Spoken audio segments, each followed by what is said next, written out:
I think comedy is purely down to intent. When people are bullying you, like when high schoolers are making fun of something about you, that's a totally different intent. Even though they are making a joke, their intention is that you're gonna feel a certain kind of way. That is what differentiates it from stand-up comedy. Every single thing I say on stage is said with nothing but the intention to make people laugh. And I understand it's not going to make everybody else laugh. Some people heal totally differently when it comes to certain topics. I get that and I accept that. I'm not for you.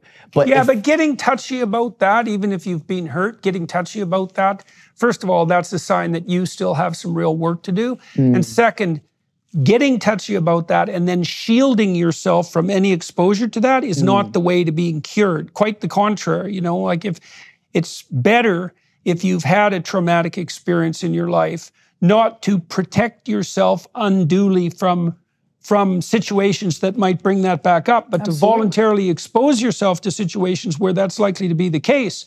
And so it might be understandable in that people have been hurt, but it's counterproductive even with regard to their own recovery. Oh, absolutely. And you know, partly what comedy does too, it has this psychological function, is that it does provide it's sort of like a horror movie in some ways, you know. It's a weird thing that people will go voluntarily watch a horror movie, because you might ask, like, why would you pay to be scared? Yeah. But you're not.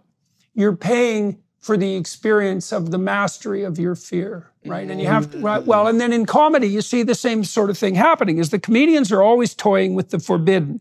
And the reason for that, in part, the reason the audience participates is because, well, we often have to deal with the forbidden, and often some of the things we forbid aren't things that we should be avoiding or forbidding. So